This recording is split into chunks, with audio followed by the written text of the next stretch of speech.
Hello, my most esteemed project managers. Wherever you might be in the world, it's a pleasure to be speaking to you, and sincere apologies for the late start. Sometimes technology has its way of reminding you that you're not really in control. Today was one of those days. Well, it's a pleasure to be speaking to you today because I know a lot of you have been working tirelessly on your PMP and you're now certified. And I'd like to say congratulations to those of you who are now PMPs.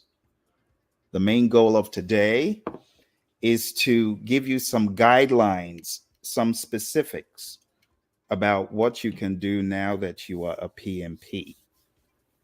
How to kill the game, how to crush the game, how to get to that next level. Lots of you, so many of you, and I want to thank you for those of you who have written in, those of you who have sent messages on YouTube, those of you who have told me you're now a PMP.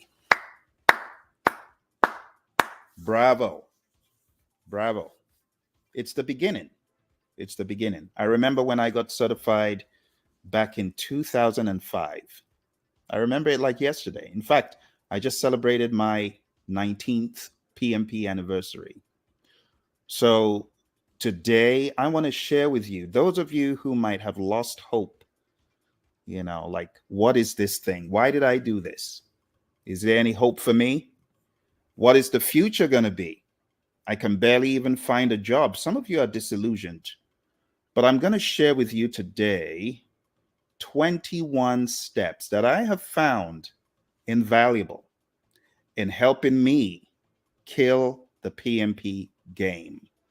Whether working for companies, Fortune 500s, whether in aerospace, in engineering, in healthcare, I'm going to share with you. But I want you to take note of the 21 things I'm going to show you. All right. I first of all want to apologize for not being more in touch. Okay. I should be more in touch. I should have more of these. I'm not making excuses. I'm just going to say I will do better. I will do better to check up on you and to ensure you are properly engaged, because I don't take it for granted that you are following me on social media. You don't have to, all right? You could be elsewhere. So I'm gonna make it good. Okay. I'm gonna try to do these with a higher level of frequency, better cadence to check in on you. So let me give you, if there's one tip I want you to take away from what I have to say today, it is be courageous. You got to have courage. You cannot afford to waffle. You cannot afford to say, why did I take this exam? Why did I take the steps I took? No, don't do that. The PMP exam is what you make of it.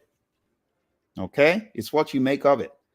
When you get certified, the PMI owes you nothing else. You took the exam, you passed the exam, they gave the exam to you, they said you're a PMP. Now it's your turn to prove to yourself and the world that they didn't make a mistake.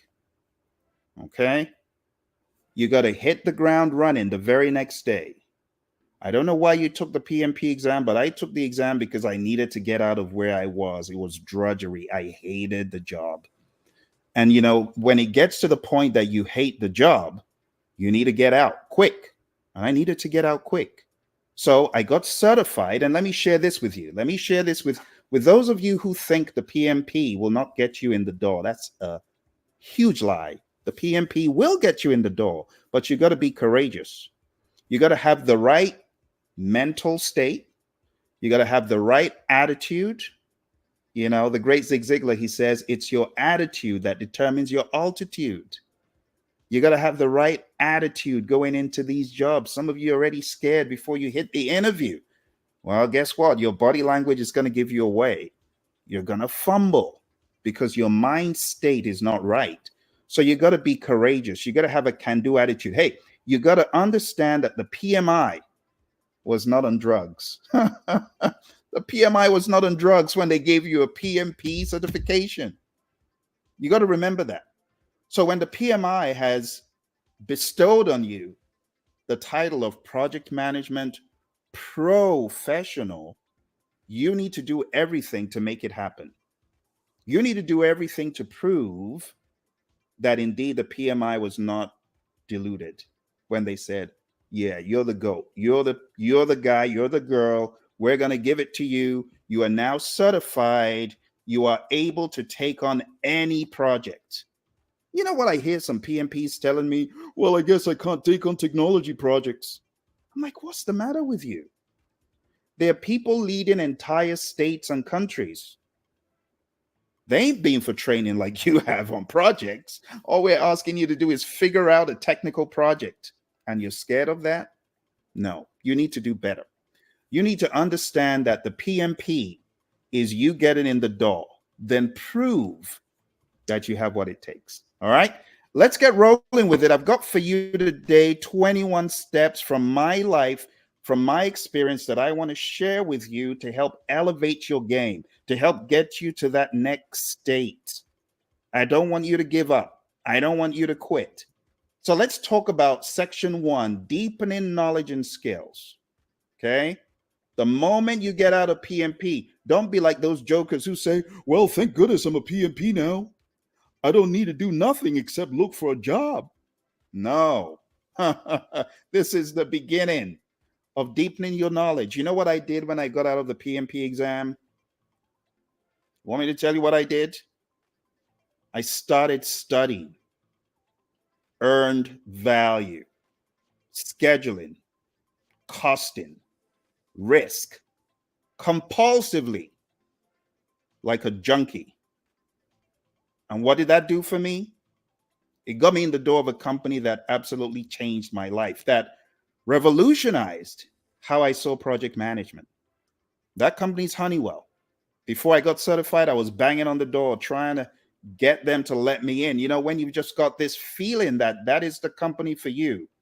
And those of you that have that feeling, that nudging about, hey, you need to be in this company, take it seriously. Take it seriously. I took it seriously. I got certified. I started studying. And then the opportunity came to interview at Honeywell. And what was the job? For those of you who don't think earned value means anything, it does. I got a job as an earned value consultant. What was my job? Understanding how to bring earned value into customer and product support, defense and space, by getting the understanding from the people in the engineering team and bringing it to customer and product support. That was my job. That's what I interviewed for. So, of course, I couldn't have gotten the job without knowledge. Huh? A lot of you doing the PMP exam as it is today. Hey, can I just be honest for a second? The exam as it is today is very different. It focuses on the more important parts of business and project management, but that isn't always what is apparent in an interview. You know what is apparent in an interview? Not only are they looking for the soft skills part, they're also looking for technical proficiency. So if you cannot convince the interviewer that you understand scope, you hear what I'm saying? Can you scope out a project robustly? Can you work with a team in not even working on a WBS, but that's a good thing to do. But how confident do you feel going into a project and effectively scoping it out? And I'm talking about 10 billion or 10 million. Let me not scare you. $10 million project. In my mind, the PMI have prepared you to study to do billions of dollars of project. But some of you are scared. The moment you hear millions, you're scared. And that shouldn't be the case, because all that you learn in the world of the PMP exam is scalable. You should be able to scale it up to the billions. You should. You know, it's very robust. I think I have to remind some of you of some of the books. Some of the books that some of y'all studied, you've forgotten. And I have to show you. I have to show you to remind you. So I know people were hating on the PMI when they came out with this thing, right? This thing right here. People were hating on the PMI. They were hating on them, saying it's unwieldy, it's big. But this is what helps you manage billions of dollars. You cannot manage billions of dollars with a feel good mindset of, oh, I'm just a great leader. No, you need leadership and you need management, project management. You need to be all over scope, all over schedule.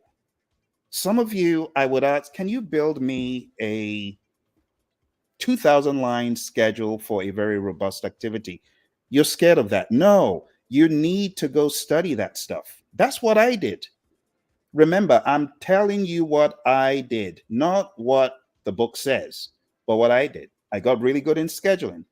I took my MCTS in Microsoft Project. I was all over Microsoft Project working on schedules, 20,000 lines long, 3,000 lines long. I got great with it and I wasn't scared or intimidated. But how did I get to that point? Is it by sitting on my hind end after PMP? No, it's by studying more, amping it up. So, what am I saying? The trifecta, the bread and butter of the project manager: schedule, cost. Some of you, I ask you, okay, can you put together a budget for this $3 million project? And you feel intimidated. No, this is not the way a PMP should live. It's not. As a PMP, I expect that you can come in to an organization, take the troubled projects, whip them into shape, beat them into shape, and make things conform. Because whether you like it or not, there's a place for management in the world of leadership. There's a huge place for leadership in the world of management. But a lot of times, because of how the exam seems very principle and soft skills and leadership and communication focused, a lot of people are forgetting the other piece of the technicality. And that piece doesn't go away. It is important. And you know, the big dogs that have the jobs in a lot of these firms, not saying all of them, because some of them are just flying by the seat of their pants, but those who are really in it because they prove themselves, they can do all this stuff. Scheduling is not a big deal. Costing is not a big deal. Scoping out a project is not a big deal. A WBS, bring it on. Bring on any of the troubled projects. We'll help whip them into shape. There's been a silence about these things very recently, and I want to elevate your understanding that while you might be a great communicator, you're good with people, but when it comes to the technical piece, you can't even save yourself. Don't be that way. Don't be that way. All right, enough said. Let's jump into it. I think you understand the thesis of my talk today. So, the very first thing is deepen your knowledge and skills. You got to focus on key knowledge areas. When I say key knowledge areas, they're the ones I just spoke about, beyond the stakeholder and the communications, which are absolutely important. You got to understand the trifecta of schedule, of cost, and scope. Let's make this a little bit bigger so that you can see everything I'm talking about. So, the trifecta of schedule, cost, and scope. I need you, my dear PMPs. I need you to ace this in life, not on the exam alone, but in life. I need you to beef up your understanding. Go back and read the PMI guides. The PMI has a guide for scheduling, the PMI has a guide for scope. Did you know that? The PMI has a guide that can help you with earned value. Read those things. Those jobs are there for a reason. They're jobs in government that need earned value, that need schedule, that need scope. And you know what I need you to do? I need you to go to the next level. I saw a chat from our friend Janae. Janae, thank you for your chat. Janae said, "Hi Phil, what did you use to study earned value apart from PMBOK?" Yes. So I was fortunate to run into the Defense Acquisition University online back in '05, and I just ate everything I found on DAU. I ate it up for lunch. I ate up every iota of the formulas. I understood how to put an earned value management system together. I was actually tested on that during my interview at Honeywell, and I brought it home because I'd done the homework on DAU. So, Defense Acquisition University is definitely a good one to begin looking at. If you haven't looked at DAU, I want to encourage you to do that. Great repository. Back in the day, it was free. Thank you, Janae. Great question. All right. So schedule, cost, scope, really hone in on those. Okay. That will help you in any interview. And trust me, I've been for interviews where they ask very specific questions, almost PMI ish, because the people at the helm are either PMPs or PGMPs. You'll get a lot of jobs where they ask you about the technicality. You got to ensure proficiency in these critical areas. You got to get good and confident. Number two, continuous learning. The PMI say, we want you to get 60 PDUs. And you know what some of my friends do? They groan. Or they look for the easiest way out. And actually, PMI is just going above and beyond. They're trying to help you. You know, my buddy Lee Lambert, he said when he put this together, it was really to help PMP sustain the momentum. That was the whole idea. All right. So continuous learning is critical as a PMP. You want to dedicate months to further study even after the exam. You got to focus on your areas of weakness. You got to focus on emerging trends in project management. You know what I'm talking about. You know, one of the emerging trends in project management right now. You know, one of the emerging trends in project management is this thing we call AI. It's important. You know, AI is so important that I actually wrote this book for project managers. I call it Artificial Intelligence for Project Managers. Why did I write this book?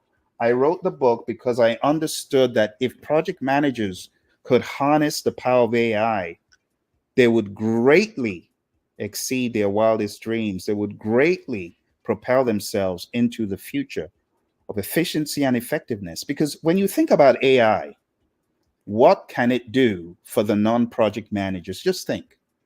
What can AI do for a doctor? What can AI do for an engineer?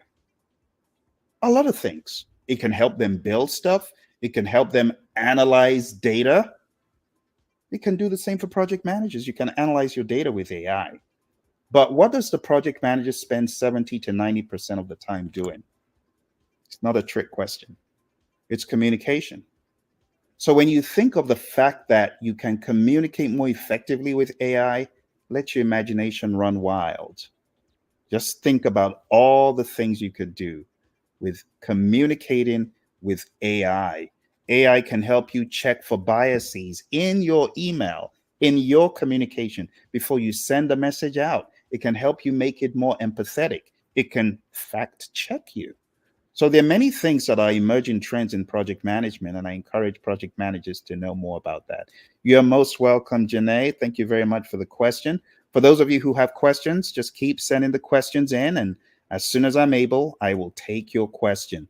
So continuous learning in AI, I want to encourage that. I know that the PMI has some courses, they're free for those of you who are members, and I want to encourage you to look into AI, get good with AI. I also have a course on AI on Udemy. Check out my course on Udemy. I go into about 10 to 11 hours of artificial intelligence. I show you how to prompt engineer, you know, and these days, prompt engineering, for those of you who didn't get the memo, prompt engineering has changed. Did you know that? So I wrote a book called The RGB Prompt Engineering Model. And now, on top of that, I also want to encourage you to learn how to prompt engineer by your speech. How do you do that? Well, I'm going to show you that right now because I want you to get into it as soon as possible. I'm going to show you my way of prompt engineering. So, Bert, why don't you come on and let's speak to the good people? Want to say hello? Hi, Bert. It's great to have you join us. Let's dive right into this. What aspect of prompting are you interested in discussing Well. Yeah, Bert, I want you to demonstrate to my listeners how you help me. Sure thing. Bert, why don't you start by explaining the basics of prompt engineering? You can walk us through how to craft effective prompts for AI, including some examples to illustrate your points. Well, beyond that, Bert, why don't we get into a discussion about how to save a failing project that's failing as a result of poor leadership? You want to give some tips?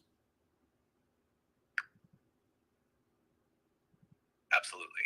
Bert, let's start by identifying some common leadership issues that can cause a project to fail. Then we can discuss practical tips to turn things around. What do you think is the first step in addressing poor leadership in a failing project? All right. Well, why don't you begin? Why don't you list out the top 5 reasons for failure in leadership on a project?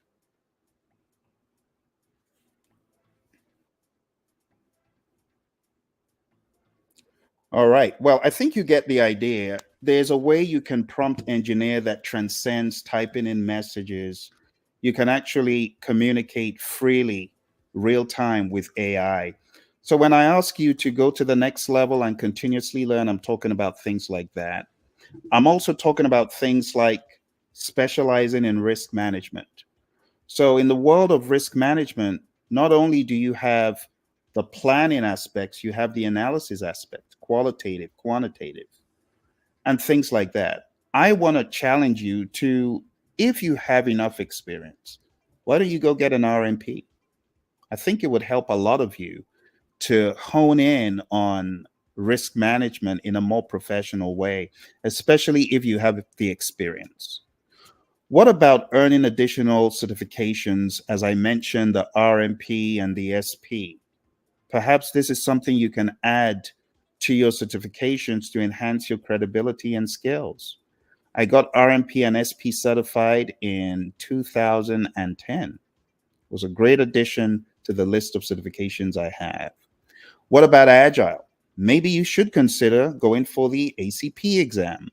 The ACP exam, it will greatly help you not only show proficiency, but truly firm up your agile understanding, right? Especially if you go for training through a tested and tried solution, such as the one we provide. We'll probably have ACP training coming up soon. Just had our most recent 3 ACP people get certified. So a huge shout out to Esther and April and Delita who recently got certified. But if you want to join the ranks of ACP and come through our training, just be in touch. You can send an email to info@praizion.com. And when we have that available, we will definitely let you know. But the thing about Agile is it is now mainstream. So it is not a choice anymore. It is like mandatory in my mind for every PMP to know enough about Agile. But beyond the PMP exam, you actually need to be proficient in the basics, the manifesto values and principles. You should be able to train, coach, and mentor an entire organization. That's how I see the PMP. I see you as being a professional that can do these things. I see you as being a professional that can teach, coach, and mentor organizations in Scrum, in Kanban, at least to get them on that way forward without doing things the wrong way. Let's move into section 2. This one can be a little bit of a challenge if you haven't already given it thought. But let me challenge you as a PMP. What is your purpose? What are you about? What are you looking to achieve in the grand scheme of things? Have you thought of your purpose? Have you considered your purpose? Think about it for a second. What is your definite chief aim? The great Napoleon Hill, he will call it a definite chief aim. But what is your definite chief aim? Do you know it? Have you thought of it? You want to give it some time. So let me share with you my definite chief aim. My definite chief aim is to work with people to help them become the best version of themselves in any field or sphere in life, whether it's mentoring, coaching, training, and not just in project management, not just in leadership, but any way possible. But my specialisms are leadership, project management, and music. Any way I can add to people, I want to. And you know what the great John Maxwell says? My mentor, he says, everything rises and falls on leadership. So if I'm able to equip you with leadership, then I'm able to equip you for life in any sphere. And that's what I'm about. But what are you about? What is your definite chief aim? Do you have one? So, step number 2 to being successful is to know your purpose in life. You got to know your purpose in life. If you haven't given it thought, think about it. So identify your purpose as a project manager. What is your purpose? What is your role in the organization? Do you see yourself as just someone who is milling the corn, someone a cog in the wheel? Is that your idea of your purpose? Or do you have a higher level understanding of your purpose in the firm? Some people make the mistake of thinking their job title defines their purpose. It does not. It does not. Your purpose is defined by you. What is your burning passion? What is your burning desire? As you're sitting there in the firm, in that seat of responsibility, what's your goal? What's your definite chief aim? What do you want to be remembered by in that firm? What are you about? What do you want to achieve? You got to define it. And then you got to align your goals with the company's mission. If you are in a firm, just like I told you in the very beginning, I was in a firm that I did not like. I hated the job. It was nice in the beginning, but after a while, I couldn't stand it for many reasons. And I'm not being ungrateful. I was glad I had a job, but I just couldn't take it. The marginalization, the not wanting me to take the PMP exam and wanting me to just stay in the same position, status quo. I couldn't take it. And that's why I left. And I left because I knew my purpose. My purpose did not align with what my boss was trying to get me to do, which is be status quo. You know, in the UK, we say be the dog's buddy. I wasn't ready to be the dog's buddy. I said, no, I've had enough. So I left and I got 300% more money. Did you hear what I said? I said I got 300% more money. From getting in the 40s, I went to getting in the 150s in a matter of weeks after my PMP. Think about that for a second. 300% increase. But I didn't get it by loafing around. I knew my stuff. I knew my stuff. Not only did I study for the PMP, as Janae was asking, I studied a lot more, a whole lot more. And I want to challenge you. If you are a PMP and you feel the game is not working for you, I want you to become a beast. I want you to beast up, and I want you to get insanely great in project management. Not just on the PMP exam. You know, a lot of people say, well, I got AT. Well, I don't mean jack. In the real world, no one cares about AT. You know what people care about? What can you do for me? What can you do for the organization? Can you make this project happen? And then I have on the opposite side, the people in lament. I got BT, Phil. I know I passed. I got target below target. Oh, be quiet. Are you a PMP? What are you crying about? Because you got below target? That's not what counts. It's what you do in the real world after PMP. But you got to beast up. You know what? A lot of these jokes who, you know, a lot of them, they don't value PMP as much, but they're certified. You know, some of them raving and ranting how quick it took them to get certified. You know, the first thing they do? Garbage can. This goes in the garbage. The moment they get certified, they're like, I'm done. Praises. And it's just the bad attitude, because it should really be the beginning. It's the beginning. You shouldn't throw away your PMBOK guides. You know, when I look in my library up here, I have PMBOK guides. Let me show you the PMBOK guide I studied. It's here. This is the PMBOK guide I studied. This is a second edition. I still have my second edition, right? I still have my PMBOK fourth edition. It's here. I have my fourth edition. Look at that. I have my fourth edition. It looks even newer than my sixth edition. I have my fifth edition. This is my fifth edition right here. I still have it, you know? So I don't take these things lightly. You know, when you get certified, for the jokers who are like, oh, just throw it away, throw it on the throw it in the garbage can. Don't do that. Don't do that. You should keep studying. You could keep studying. All right. Janae says, um, wow, Phil, I was wondering if project managers will still be required. Oh, absolutely. It's not going away. You see, it's like, I want you to go read up the story of Theodore Judah, who was a type of project manager. In my mind, I consider him a project manager, but he was a project manager of the Continental Railroad project, the railroad that was built early day America's. Theodore Judah. It was impeccable project management that helped him pull it off. When you look at his early day plans, you see plans for resources, plans for schedule, plans for costing. That was a project manager. Talk about way back. So project managers, they'll never go away. They'll never go away. They've always been around, maybe defined as something else. They'll continue to be there.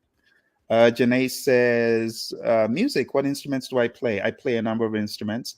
I'm actually a music producer. If you look hard enough for my work online, you see my work on Spotify. I have 4 albums, about 20 singles.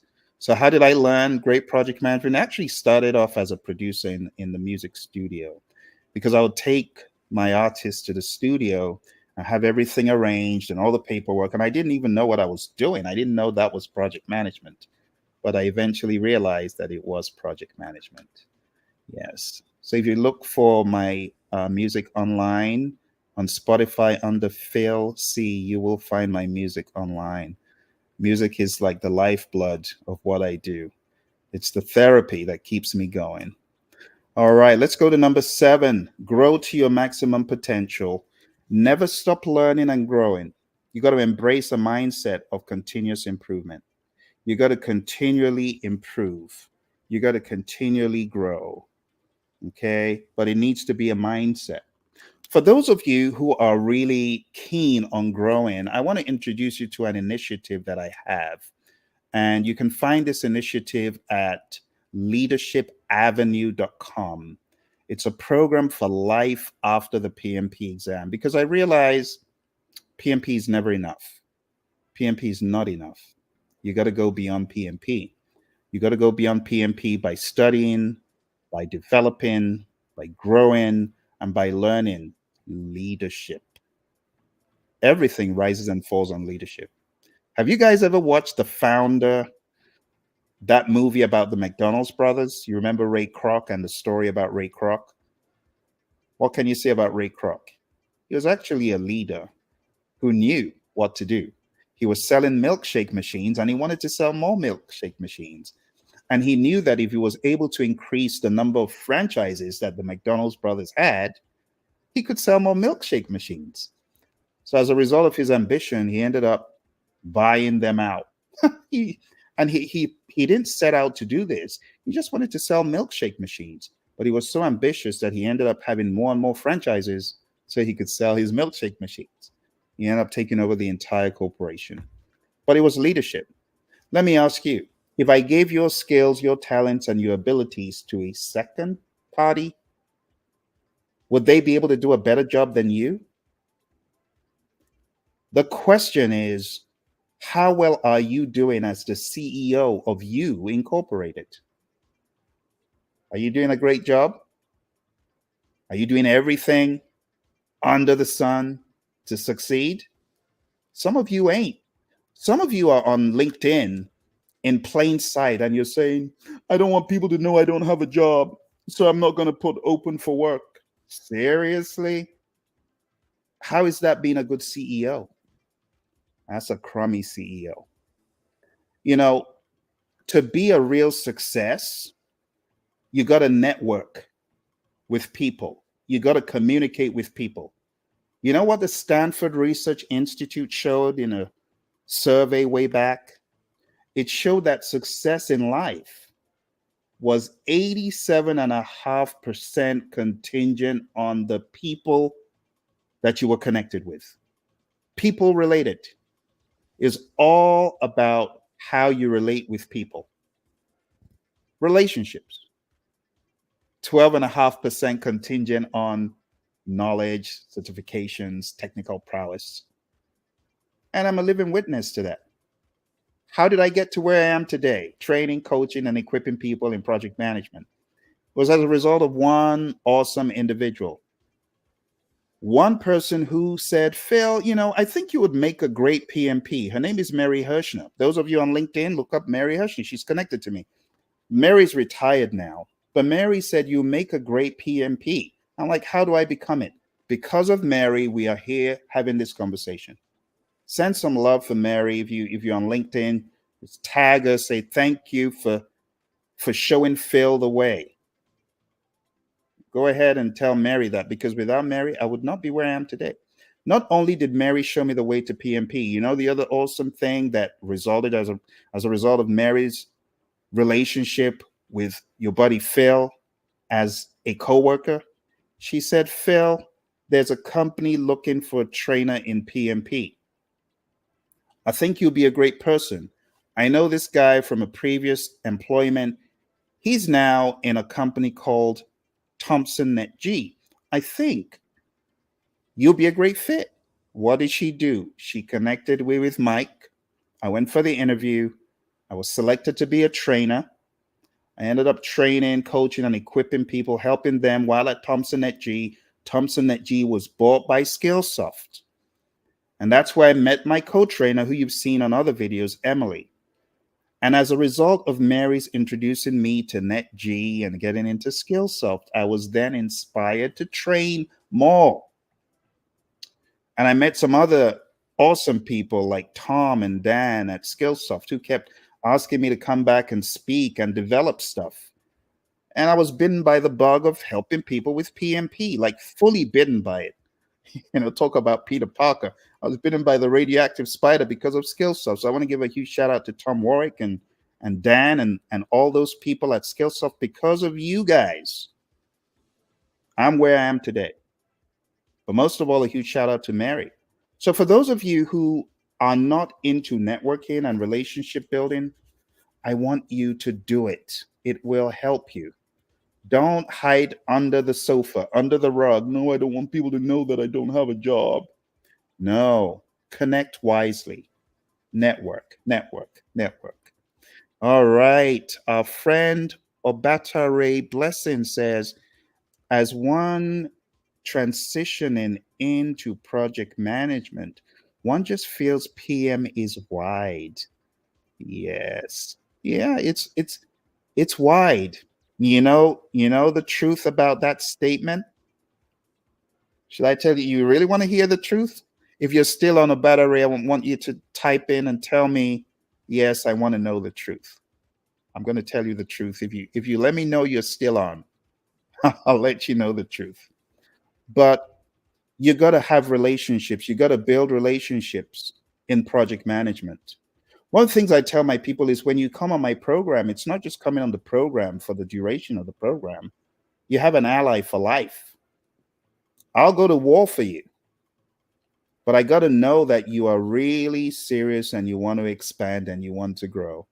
Oh, Battery's on and says, please tell the truth. All right, watch this. Watch this. Here's the truth. You said that the world of project management feels wide. You know what happens the deeper you get into the world? It gets wider. It gets wider. The world of project management does not get smaller. It only gets bigger and bigger and better if you're true to the craft. I thought project management was, PMP. And then I started unwrapping it like an onion. You know what I discovered? The PMP is just the beginning. There are many facets. And that's why I got a number of other certifications like the OPM3, like the RMP, like the SP, like the ACP, like the PSM, like the CSM, like the PSPO, and I could go on and on. Very recently, I went further into Ken Schwaber's company, the co-creator of Scrum. Because some people say, well, that's agile, it's not project management. What is project management? Project management is the application of knowledge. You need Scrum knowledge. You need agile awareness. You need to understand the values and the principles. So I studied more with Ken Schwaber's company by taking a lot of his certifications. It's for a reason. I had to grow. The other options in scaling agile were very poor. And I wanted to know from the GOAT, what does he think? And that's why I went ahead and I took the SPS certification. I studied for many months. But what I'm trying to tell you is that the more you get into project management, the more you have to grow, because project management is not stagnant. It is emergent. It is always changing. I just shared with you my book on artificial intelligence. There's a reason I wrote the book, because I understood that things were changing. The way project managers communicate, the way they could communicate, it's all changing. And you know what's going to happen in the future? The project managers that stand the test of time are the ones that move with the tide. But it's a very good observation. And I'm glad that you've discovered that it is indeed wider. Yes, I know it sounds funny, but the more you get into project management, the more you realize that it's wider. It's wider than just PMP. Anyone who is thinking PMP is the be all end all, they're wrong. It's the beginning. You know what you need to do to amplify your efforts as a project manager? You got to get great with leadership. Everything rises and falls on leadership. Study leadership, become a student of it. I want you to go to my mentor's webpage. It's free, okay? And it's called Minute with Maxwell. John Maxwell has a free program where daily, you can get mentoring and coaching in leadership. It's just a nugget a day, but it goes a long way, a long way, a long way. Thank you to my friends on Instagram. I see you. I see you. My friend Semacha says, I want to be your agent in Saudi Arabia in my institute. Well, thank you. I appreciate the love. My friends on LinkedIn who are watching, I appreciate you as well. Let me go ahead and send you this link. Hopefully, this link will go to many of you. It's Minute with Maxwell, because I believe that if you can study leadership, the game will change. The more leadership you study, the better off you're going to be. But you got to be on it on a daily basis, studying leadership, reading leadership, applying leadership, mentoring others in the leadership that you've learned. One of the books that I immediately recommend to you, and I'll give you a few books because I know some of you are really looking to grow to the next level. I want to recommend that you pick up the 360-degree leader. There's a book and there's a workbook. This is the workbook. We're still in the process of going through this in my Leadership Institute. For those of you who don't know, I have a Leadership Institute with a bunch of awesome PMPs.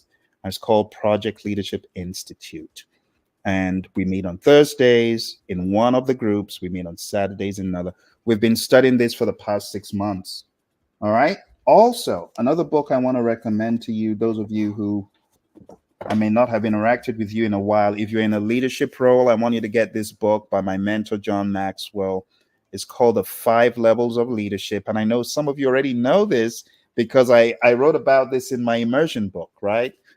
So John's 5 levels of leadership, so profound, so good. If you are in middle leadership, if you're in top leadership, wherever you are, CIO, CEO, CTO, whatever, whichever of the C's or VP, director, you need it. If you're in the middle, you need it. If you're at the bottom of the organization, you need it. You need it. You need the 5 levels of leadership. Really great book. It will show you how to climb the ladder of leadership. Talks about position and then goes into permission and goes into production. And great book. You definitely want to know that, how to navigate the leadership ladder. Because you do know that leadership is all about influence. The true measure of leadership is influence. Nothing more, nothing less. And John says, he who thinks he leads but has no one following him is only taking a walk. Now, some of you that might be in the middle or at the bottom, theoretically, you may not understand, but leadership is about influence. And you can influence. You can learn how to influence. So these 2 books, first of all, this one, I would recommend reading this first. And then The 5 Levels of Leadership. This is another great book that I would recommend to you to read. Okay. So when I talk about development, as our friend rightfully said, oh, you're most welcome. It's a pleasure. Anyone else who's got questions, just keep the questions coming and I will answer the questions as expediently as I can. But one of the things I really would love to see from you, my friends who are watching, um, I want you to grow to your maximum potential, right? And it's just take no prisoners. Since I started this journey, I've been very fortunate to learn from some awesome individuals. I recently put together a seminar with Roy Schilling. Roy Schilling is actually my coach in Agile. And together we wrote the book that you see over here, this book called PMP Exam Immersion. We also wrote this book together, which is called Agile Principle Run and Cut. And we have a lot of these seminars together. Roy was also one of my trainers on this seminar that we had for change management leadership. And he was also my guest speaker on this seminar, right? Dixiv, which is about problem solving.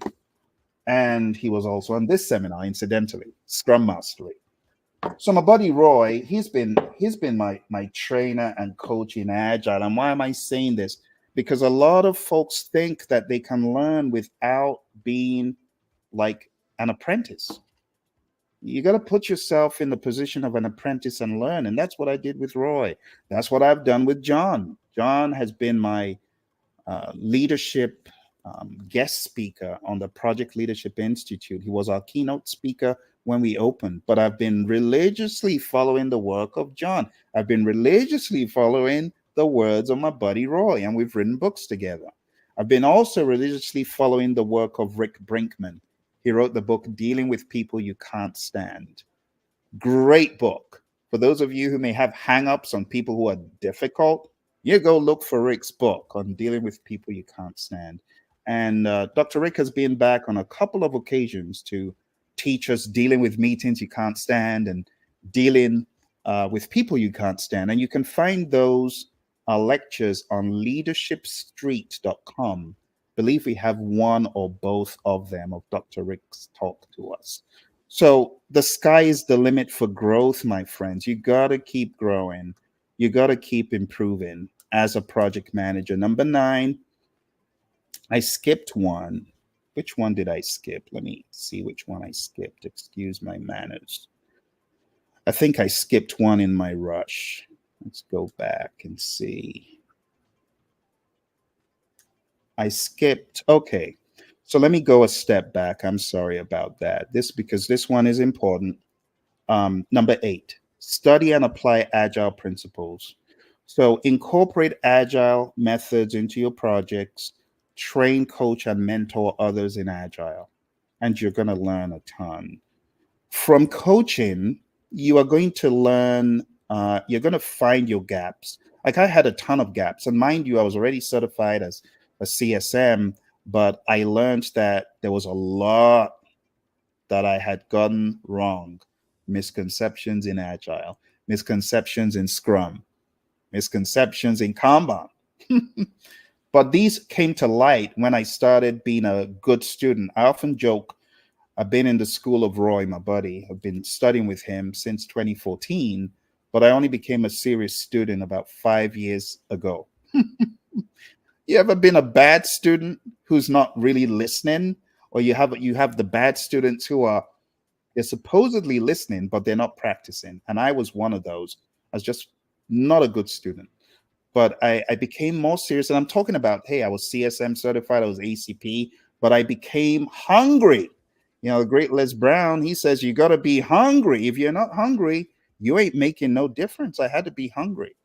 And I got really hungry for Agile. I got hungry to know more. And my growth, Roy will attest to it. It was astronomical because all I did was eat, drink, breathe, Agile, the values, the principles, the values, the principles, the values, the principles, the principles, the values, until I became so obsessed they had stuck that I didn't even need to open a book to tell you what the values were.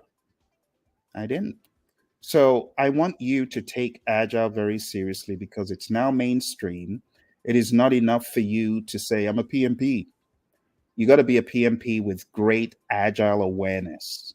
Note, I didn't even talk about the frameworks. Agile awareness. Know the values and what they mean. Live the values. Know the principles. Live the values and the principles. Apply them. Number 9, stay current with industry trends. AI is a huge one. I told you to go look for those PMI micro certifications. The PMI is doing their best. Okay? They're trying to help you.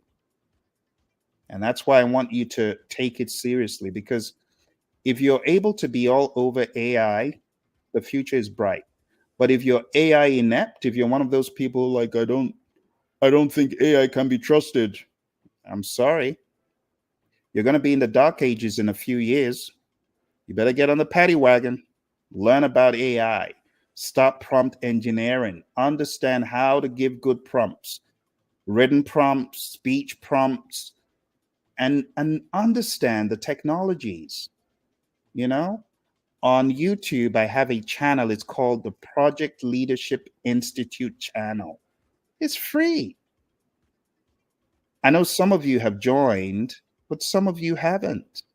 It's free. Go join the Project Leadership Institute channel. Let me see if I can bring it up for those of you who haven't joined. And like I said, I apologize for not being more on your schedule, but I'm going to send you my other YouTube page. And I know this is going to help those of you who are looking to grow and you're looking for sources to grow, right? That's a good one right there. Yep, that's it right there. So going down to at Project Leadership Institute, my friends on Instagram, I want you to do the same. Hi, Delita, good to see you. Thank you for joining on Instagram. I just saw you. I gave you a shout out a few moments ago for your ACP. I don't know if you heard. But anyway, good to see you, Delita. Delita is one of the smart ones who joined the program. You see the ticker tape below. Delita joined that program, right? The leadershipavenue.com, life after the PMP exam. And she got her ACP, after that she was fired up. And April as well joined the program. They both got really fired up, and they're part of the Praizion family who are doing awesome things. All right, let's move on to number 10. Join professional organizations. So participate in organizations like PMI, network, go to your PMI chapter meetings, do all that good stuff. Some folks may not have remotely joined their PMI chapter. And I'll just say this, the PMI chapter, it's really more like the rites of passage, because if you haven't been to a PMI chapter meeting since you've been a PMP, it makes me a little bit concerned, like, why not? It's like you belong to a family, but you don't know the family members. You got to go to a PMI chapter. You got to at least try it, right? Try it at least once. Try it at least once. And then beyond going just for the chapter meeting, you know what I want you to do? I actually want you to give back, like volunteer. How about you volunteer for some months? It's good. It's good karma, for lack of a better word. It's good because as you're giving back, you're going to receive. It's that simple. So for my chapter, I have visited my chapter a number of times. I have been a keynote speaker a number of times in the meetings in all of the branches of the Phoenix chapter, the Scottsdale, the Phoenix, even the Mesa chapter. And you can actually watch some of the videos. I have some of the videos on YouTube of when I visited my chapter to speak. So if you haven't done that, I want to encourage you to. I think it will go a really long way in getting you more into the family. It's a family. You got to understand that. PMI family. All right, so let's move on. So join in professional organizations, networking. A lot of people, I know someone who found employment as a result, not just one person, number of people, as a result of being in their PMI chapter. All right, number 3, mentoring and coaching. You got to mentor and coach others. chatting to me, are you mentoring and coaching someone as a PMP? If you are a PMP, the question is for you. The question isn't even, are you coaching someone? No, no, no, no, no. The question is, who are you coaching? Who are you coaching? Don't tell me no one. You got to be coaching, mentoring, or equipping someone. Because if you're not growing as quick as you could. You're not. And this is why a lot of you end up forgetting what you studied. I ask some of you, okay, just give me 5 process names, and you're grasping at straws because you've forgotten. Why did you forget? Because you're not mentoring and coaching someone. You don't have to be a full time PMP coach, but you should at least in your firm. Like when I was at Honeywell, a lot of my colleagues, they were failing the exam, and this management's shelling out $500 a pop for these people, and they're failing. And I go to my manager and I say, you know what, Jim, I think I can help these people. I got certified about a year ago. It's still fresh. I'm all over this stuff. Why don't I have bi-weekly sessions to help them? And he said, all right, let me go check with Mark, my boss. He goes, checks with his boss, and his boss is a PMP as well and likes the idea and says, people like food. Let's throw in some pizzas. And then we did. And people would show up for these bi-weekly sessions. I ended up being instrumental in 50 of my colleagues. Mind you, this is before I went fully into training. This was like 5 years before I went fully into training. Got my colleagues certified, helped them, added value to them. You know what I want you to do? The same. I challenge you. If you're not a scaredy cat, how about asking your boss, can I have a lunch and learn to equip people in project management? I'm not even saying train PMP exam, but just share what you know. Or don't you know anything? Yeah, you know a lot. You know a lot. Why are you sitting on what you know? Why are you being selfish with what you know? The funny thing, some people are like, I don't want people to know how I did it because then they'll be at my level. Seriously, come on now. That's not you. That's not anyone listening to me right now. It's the other people, right? It's not you. But I know some people are like that. I know some people are like that. Oh, my friend Simba, thank you very much. I appreciate you as well. Thank you. Thank you. Yeah, because I know you folks have a lot to share, and you should.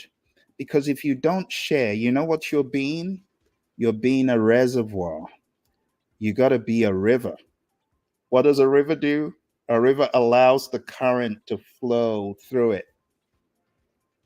You got to be a river. That's a huge way you can grow. Do you know all the growth that happened to me as a result of the bi-weekly sessions I did at Honeywell?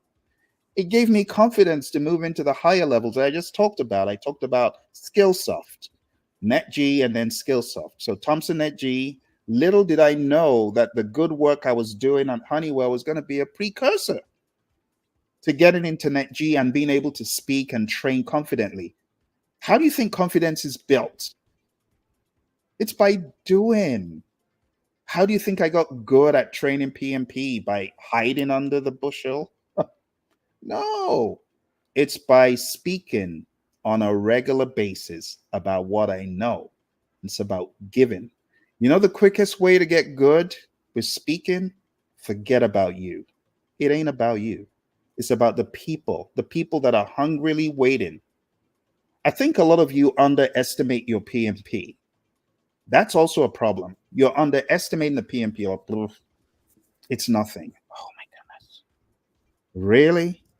You fail to realize how insanely awesome you are by staying in that, in some cases, dim lit, dingy, musty room for almost 4 hours. Some of you have been in that crazy room for 12 hours. You took the ridiculous thing 3 times. You took the PMP exam 4 times. Some of you, I know someone who took that ridiculous test, and I'm not bashing the PMP. I'm just saying it annoys me when I hear about poor victims. I call them victims. They were in that jail cell 8 times. This is not myth. This is someone I know on the eighth try. Think about that. That's 32 hours in that crazy room. And this is even before you could take it at home. So, maximum respect to anyone that's a PMP. I think you're underestimating yourself. I think that's part of the problem. I think you've forgotten the blood, sweat, and tears. I think you have. Because if you hadn't, you'd know that you're a beast. You're a force of nature. It's up to you to realize it. You could stay, little old me, what do I know? The reason why you feel little old me is you're not really realizing, you've not done your retrospective. So I was one of the smart ones who did the retrospective in the exam hall. In the exam hall. I did my retrospective in the exam because I'd spent 1 hour and I'd only done 20 questions. And I said, Phil, you're gonna fail. You're gonna flunk this exam. And then all of a sudden, I heard a gremlin on my shoulder saying, the PMI is just giving you harder questions because they know you failed that one. They're giving you another. Now, that was a conspiracy theorist gremlin, but it did help me. Even though it's all fake, that's not how the exam is, because I later became a registered education provider and I realized, no, that's not how PMI administers the exam. The exam isn't as intelligent as you think on the front end. Now, the data analytics is extremely intelligent because that's how they're able to find out people who've been naughty. I'm not saying it's always accurate, but I'm just saying this was way back. But when I had that thought, I started thinking, having flashbacks. Have you ever had flashbacks of your PMP prep time? Like, talk about a jail cell. I will go to my library every Saturday for like 5 to 8 hours and I just locked up. Talk about being in a fort somewhere. And I would study. I showed you the book that I studied, and I would study and study and study my brains out. And I think some of you forgotten the work you put in. Because if you didn't forget, you would look at yourself and say, yeah, I've got something to give the world. I want to challenge those of you who are listening to me right now. I want you to go start a social media account on Instagram, on YouTube, on Facebook. You know what I want you to do? I want you to share your PMP exam journey. One video. Can I depend on you to do that? Can I? I know I can. Do you know what it's going to do for you? It's going to take you back down memory lane for you to realize all the work that you did towards this certification. Now, those joining that are not PMPs, they're not going to get it. They're not going to understand the work that you and I put in. But the work that you and I put in should not go to naught. You should resurrect that work and teach, coach, mentor, help others. And then you're going to grow as well. You're going to become a river. Okay? So I really want you to coach, mentor, train, help others. Okay?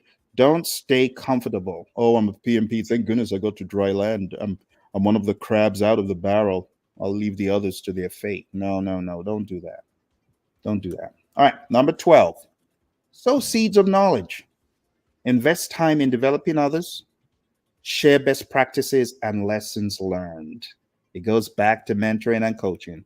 You find a new junior project manager, help them, lift them up, show them what you know. Show them what you know. Number 13, I've already talked about your network, right? Show me your network. Probably have an idea about your net worth.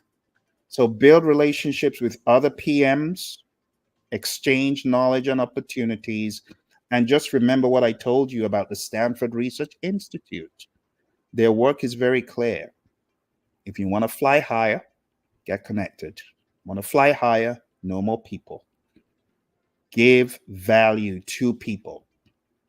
It's very interesting how life sometimes reveals the dynamic of relationships in a more profound way than ever before.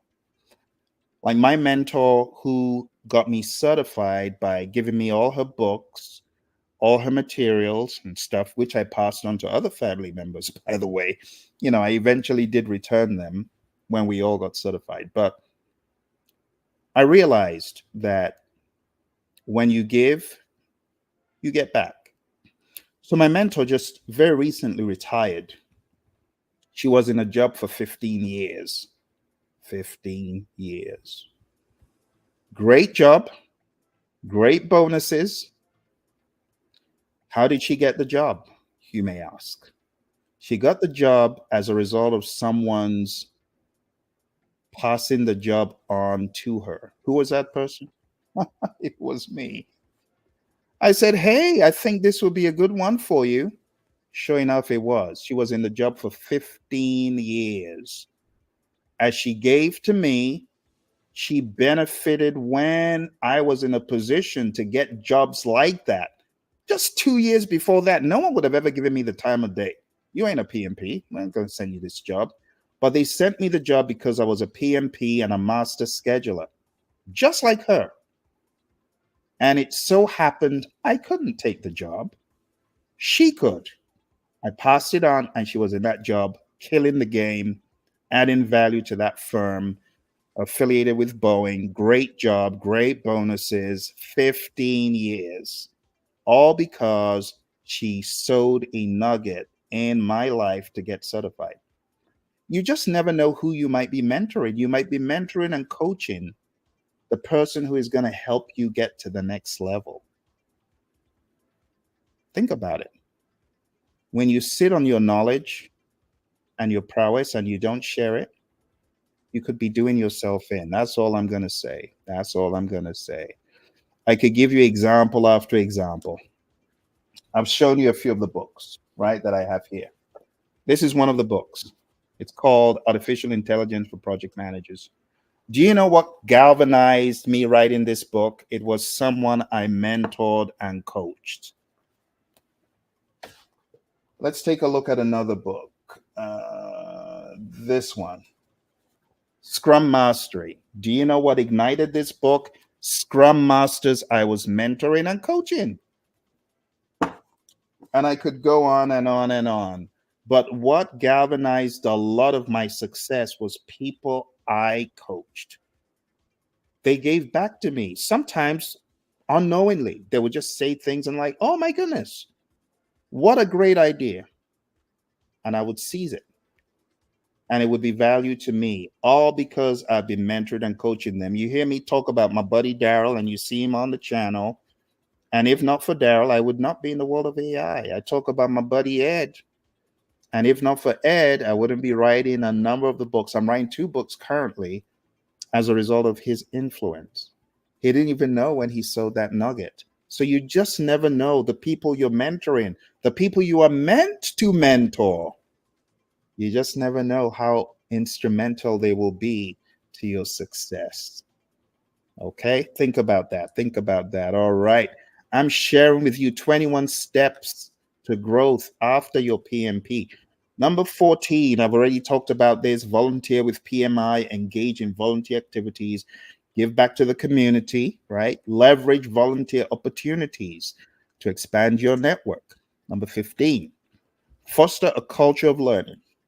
Encourage continuous learning within your team. Promote a growth mindset and ongoing development. For those of you who have not been to projectmanagement.com, I need you to go there. I want you to go look at all the webinars. PMI, they do their best. Now, I know a lot of people say PMI is all about the money. Well, PMI is trying their best to offer some more value. I'm looking forward to them doing more, but right now they're already doing a great job with the webinars, and you can listen to people in your domain, whether in healthcare, you're in engineering, pharmaceutical, whatever you're in, there are webinars in the repository at projectmanagement.com. And you know what happens when you watch those? You get PDUs for free.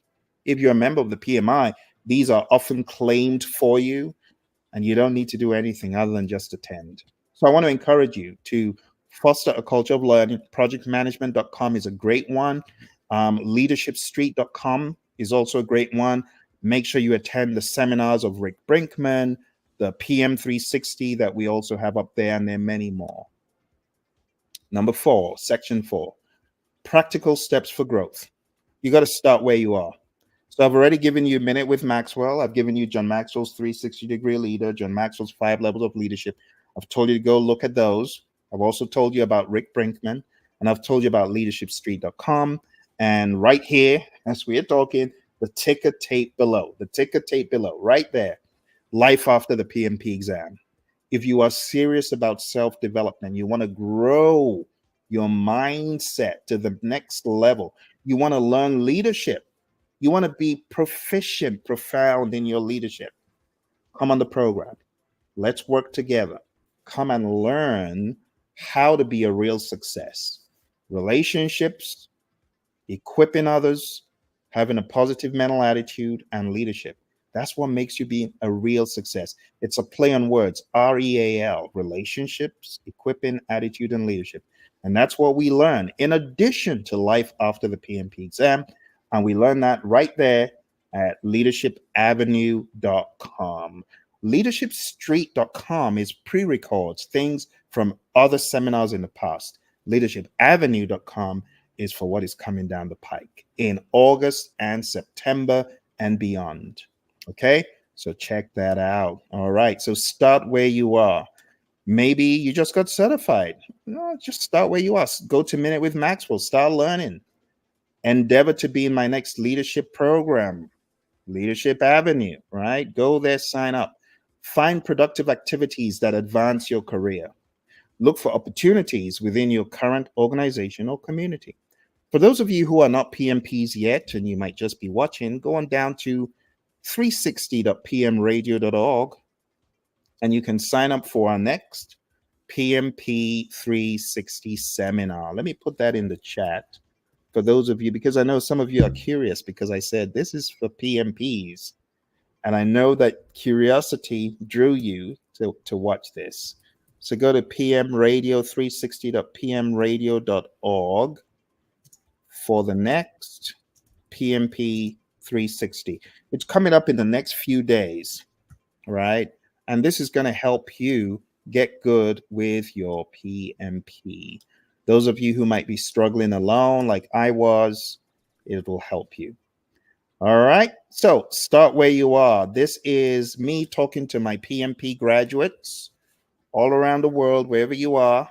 Leverage nonprofit opportunities. Oh my goodness, my dear friends who have found it difficult. Trust me, I am right with you. If you're looking for a job right now, you've been unable to find employment.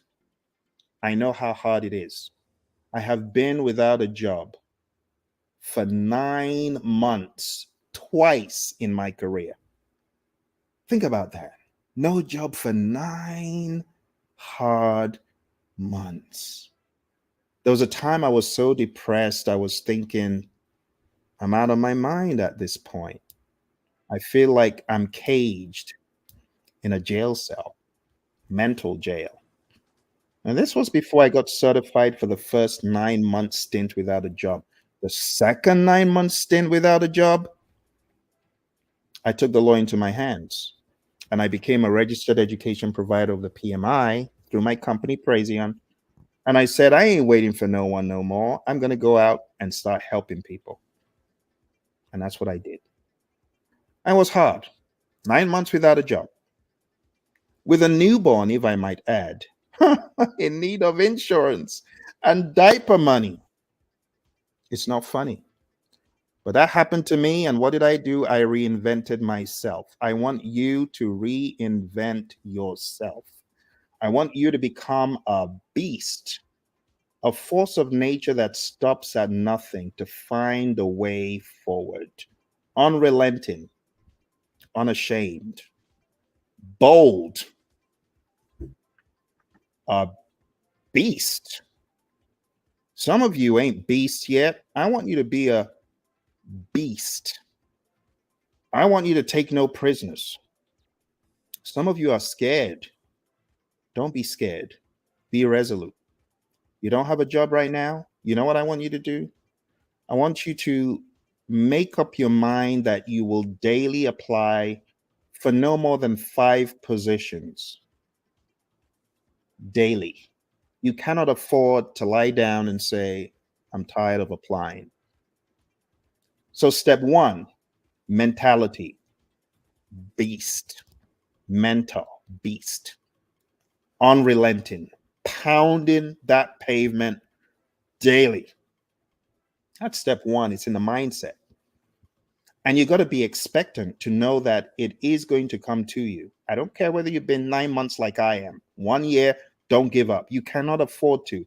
It is free to not give up. So, why do you want to give up? You got to be a beast,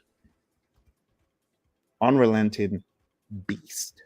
So, what you're going to do is daily apply for 5 positions. It is going to build your confidence. And when you get the opportunity to interview, as I did a number of times, you're going to go for the interview and you're going to say, thank you for the interview because it tests my prowess and it helps me. So, you got to get in the right mental state. When you're in that right mental state of, I'm grateful for any interview I get because it's going to test me and help me. You're not even at that point looking to get every single one, but you're looking for the exercise. The next thing I want you to do, join PMI, your local chapter. Be useful. It is going to help you. PMI, they've really thought this stuff through. The fact that we have chapters is just awesome. It excites me that you're not alone. You go to your local chapter. Those of you looking for work, have you been to your local chapter? Some of you ain't been to your local chapter. You ain't told to anyone in the local chapter. That's not how to do it. It's the PMI family. So you got to be more aggressive. Okay? You got to be beastly in your mindset. You got to be aggressive. And when I say be a beast, unrelenting and maximum conviction of who you are. You're special, except you feel like your PMP was given to you out of pity. Or did you work for it? If you worked for it, I want you to beast up. Then, as you do this on the regular, I want you, watch this, this is important. I need you to have the intellect, the knowledge, the skills, the tools in your gig bag. So when you get that job, you're going to bring it home. You're not going to be like, oh, I don't know if I can do this job. No, you're going to feel confident because you have the skills. Remember what I told you in the beginning? Scope, schedule, cost, risk. Stakeholder and communications is a given. You know, the problem is some people, when they get into the interview, they either talk too much or talk too little. You know why that happens? Because they are not observing non-verbal cues of the interviewer. Through body language, you should be able to interpret, should I shut up? Should I speak more? The body language, the facial expressions, they'll tell you. Under most circumstances, body language trumps everything else, trumps the words, trumps the tone of voice. Oh, I'm really excited that you're here. You're not excited. Your body language is saying something else. Oh, yeah, I'm really excited to be here. Well, your words say something, but your body language says something else. But if you're in an interview and you're very observant, you will know when to keep going and when to shut up. Some people bomb the interview because they're not confident. Their body language shows they're not sure. It shows that they're hiding something. And even on camera, you got to come correct. You got to practice these things. I have videos on the Praision channel where I talk about interviews. So if you're gone for a job without any traction for a while, you're searching, don't give up. Use this as prep time. Because when uptime comes, it's going to be too late to prepare. So now's the time to prepare. 5 jobs a day. Do you know the portals that I want you to hit? I want you to hit monster.com. And hey, I don't want you to tell me, Phil, I can't do this kind of job. Let them figure that out. Let them figure that out for themselves. Don't come crying to me, oh, I can't do an engineering job.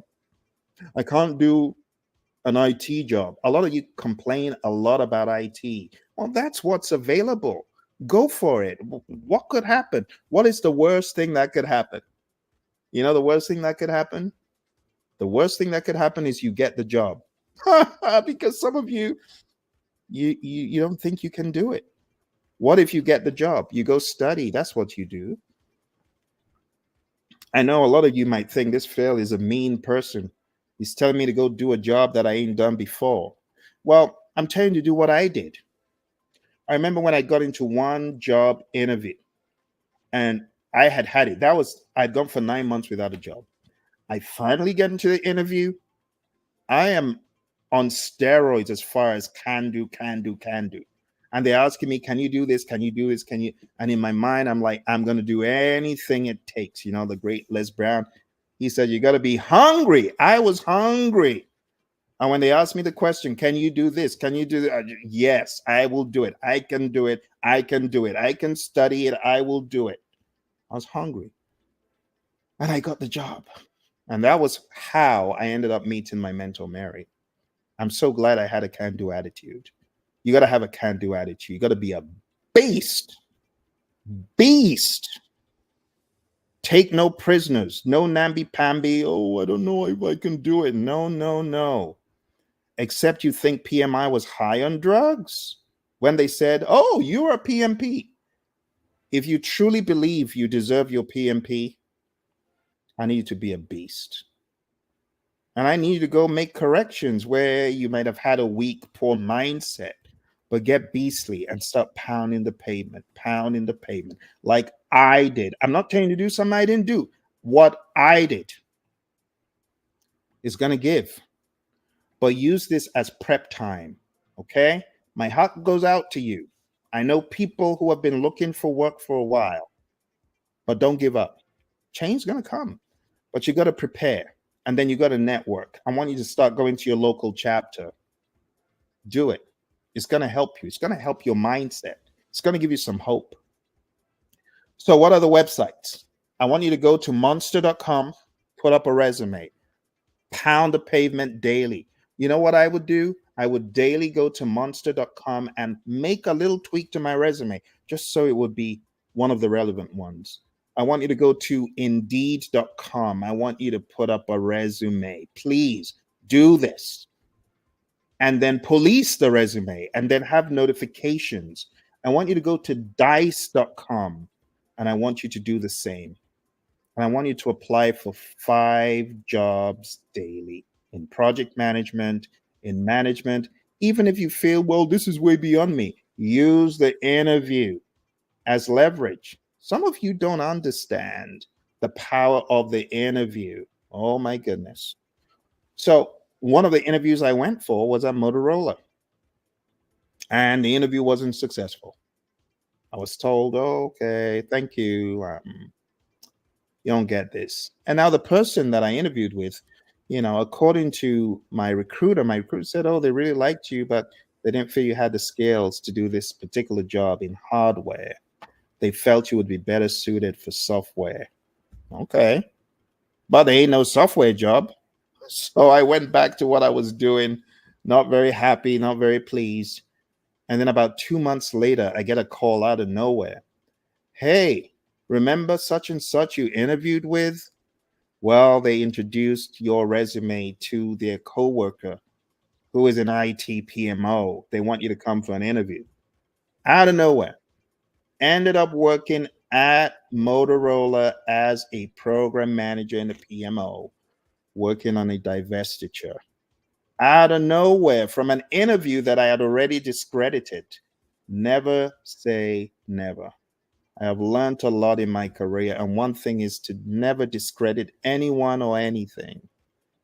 It's a huge rule. So what I'm sharing with you, my friends, is from experience. It is not from any book. I've realized if you are a beast, you got to be a maniac. You got to say, I can do it. Even in the face of adversity, I can do it. Bring it on. Because it's in the mindset. You need to have the mindset that you're going to work and work and work smart and hard, and you're going to get it done, and you're going to be the very best. Do you really believe you are the best version of yourself? I know you expected me to say, do you believe you're the best? No, that's not the question. That's not the question. Do you believe you are the best version of you incorporated? Do you or do you not?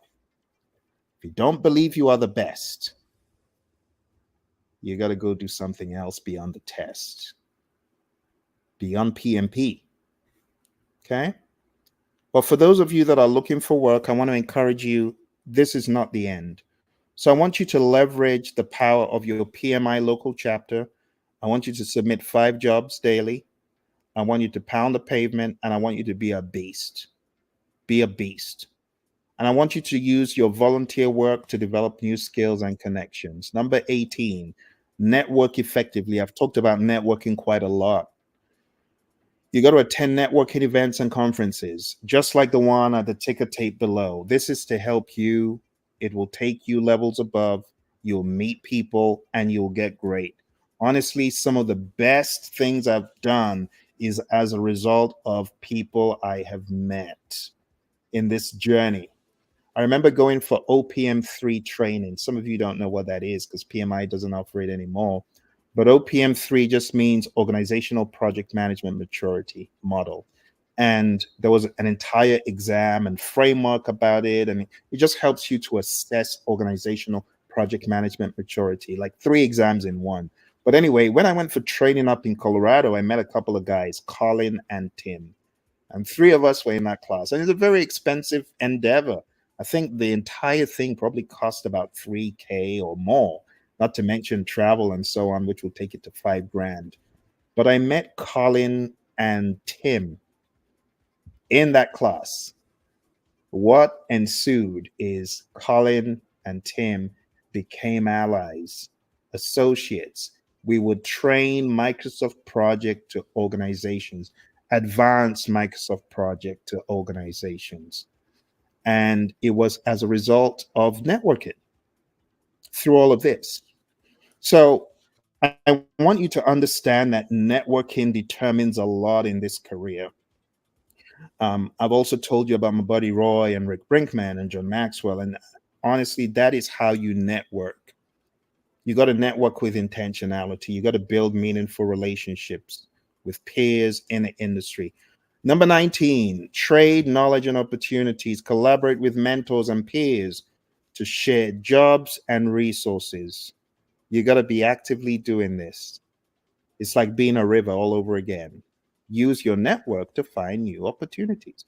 I told you the story about Mary and me. I wouldn't be where I am without her. She just finished a 15-year stint as a result of our connection. Number 20, adapt to changes. Stay flexible and adaptable in your career. Be prepared to pivot and take on new challenges. So, I mean, I could have been one of those people who said, well, I don't want to do anything else but work at Honeywell. I'm not happy that I can't be here forever. Well, no, I understood I needed to pivot. So when I left Honeywell, because I was a consultant, and after 2 years, that's it, you have to go. You could come back later, but you got to take a hiatus. So I left and I ended up at Motorola, and then I worked in a number of other places, and I found myself in my dream job. My dream job was in a gaming company making video games. World of Warcraft, those of you folks who like those multi online player games, I was in a company that was building a game like that. It wasn't World of Warcraft, but it was built after the Stargate franchise. I love that job because it combined my creativity and my technicality, and it was just a job made in heaven. I was really excited about that job, and I thought the job would never end until one day the brake screeched. The record player came to a screeching halt. And my CEO said, "Hey, Phil, come to my office. I'd like to have a discussion with you." This was around the time when the economy tanked in 09, 08, 09, that horrible slump. Long story short, my CEO said, "Phil, it's your last day. Go to your office, pack your stuff by 5 p.m. We want you out." What? I have a 2 months old. Are you kidding me? You just like that? Well, wouldn't it be nice, Phil, if everyone had advance notice when they've been asked to go? Is what he said. Wow, that was savage. That was That was I was about saying, my goodness, that's the devil. It's the devil. But it wasn't the devil. It was actually a blessing. Huge blessing. Huge. I'm saying this for someone. Someone needs to know that you losing the job is actually a blessing because you're going to get a better one. You're going to find yourself in a place that you deserve to be because you're worth more. You have more to offer the world. So when I was kicked out of that job, I thought, woe is me. And that was another 9 month stint without work. But you know what good came out of it? I started looking introspectively and I said, what am I going to do? One of my mentors, Paul Martinelli, back in the John Maxwell team, back in the day, he would say, jump out of the window, off the ledge, and grow your wings on the way down. And that's what I did. Became an REP of the PMI, started training and coaching as much as I could, but I didn't get a gig for almost 9 months. I got my first gig in New Jersey. Very excited. Shout out to Fiserv, my first client of life training. I train them in risk management.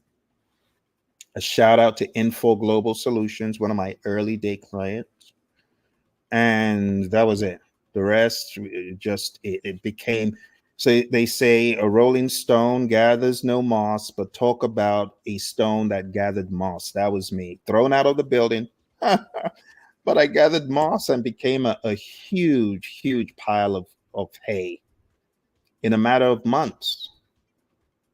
So I went 9 months without a job, but I got my first client, Fiserv. And after that, it was SSAI, Info Global Solutions, and one after the other, SHIP, Society of Hispanic Professional Engineers, lots of other great companies, some affiliated with Chevron. The FBI ended up being a client, the US Air Force, the US Army Corps of Engineers. I spent a whole week with the US Air Force out in Mildenhall in the United Kingdom, training them on what? Can you guess? PMP. PMP. Spent a whole week, Fort Lee, training my men and women in uniform friends out there. What did I train them on? PMP. PMP. NASA and the FBI. What did I train them on? PMP. Jim Beam. Whiskey people. What did I train them on? Project management. Lush Cosmetics. What did I train them on? Project management. And the list goes on and on. Right? The Department of Commerce, right there in DC. What did I train them on? Project management, leadership. So I want to encourage you, my friends. The way I was kicked out of the building and I reinvented myself and became so instrumental to many of these firms, it wouldn't have happened if I wasn't kicked out of the building. Sometimes you got to be kicked out of the building. You grow your wings on the way down. You reinvent yourself. You become more valuable. So for those of you that have lost hope, I'm hoping that this broadcast has given you some hope. I am hoping that you take things to the next level. But you got to adapt to change. You got to stay flexible and you got to be prepared to pivot. Some of you don't want to pivot. Oh, but I want to stay in healthcare. I've always been in healthcare. I don't want to go to IT. You don't want to go to IT. What if IT is the next big thing for you? Like me, I don't want to be kicked out of the building. I want to keep building this video game. I like it. There's bigger fish to fry. You just need to meet the fish. You just need to meet the fish. You better learn how to swim, though. You better learn how to swim. Oh, my goodness. All right, my friends, we're almost rounding up for today. Number 21, apply the KGS formula. What is the KGS formula? The KGS formula, I coined this. John Maxwell wrote the book, How to Be a Real Success. And he talks about three things. But being a project manager, trust a project manager to have to put a PM spin on it. There are three things. Number one, you got a K Number two, you got a G. And lastly, you got an S. What does that mean? You got to know your purpose in life. Please know your purpose in life. Please have a goal. Please have a long range vision. Please have a definite chief aim. Some of you are not aware why you're here. You're like, oh, I guess I'm just living life day by day for the paycheck. No, I beg to differ. Know your purpose in life. Someone said, Phil, I've been trying to work on that for the past 30 years. Start somewhere. Start somewhere. One of the most comedic things that you can do, ask GPT. Get your resume, give it to GPT and say, GPT, what is my purpose in life? And I'm not joking. You just have to have a target. Please have a target. Because if you don't have a target, you're just going through life, and you got no clue why you're here, and you're just living for the day. And that is the most miserable life to live. Just having no purpose, no direction. Come on now. When I was 10, I had direction. I said I wanted to be a musician. Well, seems like it worked out. I became a musician. I've got 4 albums, 20 singles, still working in the studio. But beyond that, I want to help people, which is why I'm here, yelling like a crazy person, because I want you to achieve greatness. And greatness is different for a lot of people. You don't have to be a world name, but you have to be the best version of yourself. And to be the best version of yourself, you got to be ready for sacrifices. Studying beyond PMP, joining your local chapter, mentoring and coaching people. I've given you a lot of to-dos. You got to do them. Then you got to grow. You got to grow, keep growing. You never stop growing. The moment you stop growing, that's when you're 6 feet under. A lot of people didn't get the memo. They're like, I want to retire and do nothing. Well, no, you shouldn't think like that. You should keep growing. Keep building the knowledge. Keep adding knowledge to your repository, to your banks. Right? Finally, this is the one a lot of people struggle with. Sow seeds that benefit others. How about you begin with this one? Get the link to this video. It's free. They only buy nothing. I need you to sow a seed. I'm sounding like a preacher. I'm sounding like a preacher. But I need you to sow a seed by taking this link and sharing it with another PMP. How about that? Do you know the amount of energy you're going to create when you do that? I want you to take this video link and post it on your social media. Post it on LinkedIn, post it on your YouTube, post it on Instagram, post it on Twitter, post it on TikTok, post it everywhere. Snapchat, I don't care. Post your buddy Phil, because I want you to help others who need to hear this message. You get what I'm saying? Okay. I know I'm going a mile a minute, but I need you to do this to help people. Oh dear, it seems like your buddy Phil is in high demand. Well, it comes at a very timely point, because this is where we are going to ask our final, do you have any questions? Because we are at the end. Here's the conclusion. You got to be a beast. All right, that's number one. Be a beast, be a beast, be a beast, be a beast. Don't be docile. I need you to be beastly, like in mindset. The beast has no fear. Very recently, I went up to a place where we call Bearizona. I met a bunch of bears. They ain't scared. They don't care who you are. It's their domain. I met a bunch of bears. Bunch of bears. I'm going to be posting some videos soon. Very impressive. But beasts don't care. They don't care who you are. They're not scared. I need to be a beast. Okay. The key points that I've raised here is the KGS: know your purpose in life, grow to your maximum potential, and sow seeds.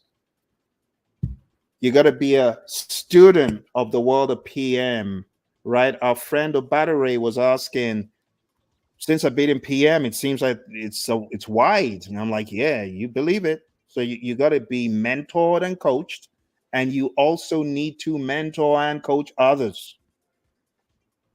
Last but not least is Q&A. Are there any final questions? Anything that you would like your buddy Phil to go into? If there's nothing else, I'll just say do not miss the Leaders Club. I want you to go on down to leadershipavenue.com. And I want you, just like you see in the ticker tape below, to consider treating yourself to expansion, treating yourself to growth. You may be your most expensive asset, but you're also your most expansive asset. You got to grow. You got to grow. And one of the ways to grow is to attend seminars that can help you, such as the one below. All right, my friends, your buddy Phil here, showing up to help, to inspire, to encourage. Thank you so much for joining me. I wish you all the very best as you go through this trajectory of excellence in your PM journey. I've been at it for over 2 decades, and I tell you, I don't regret it one bit. I'll do it all over again and over again and over again. Thank you for joining me. I wish you all the very best. If you're looking for employment, be a beast. Don't shirk. Don't give up. If you are a business owner in disguise and you're sitting down there saying, well, I guess I'll get into business tomorrow. Hey, go to pmanonymous.com. PM Anonymous. I think you need some training and coaching from your buddy Phil, because you need to be starting your own business. And what are you doing sitting down there when your business should have started like eons ago? All right, my friends, it's been a pleasure. Thank you all very much. I appreciate you. I look forward to seeing you again. Like I said, I am going to endeavor to do these a lot more. And hopefully, I'll see you again very soon. Don't forget to do what I asked. I want you to share this link with as many PMPs as possible so that they get some hope. It's only fair, right? So that they get some hope and so that they can expand. Thank you. I'll see you again, hopefully very soon.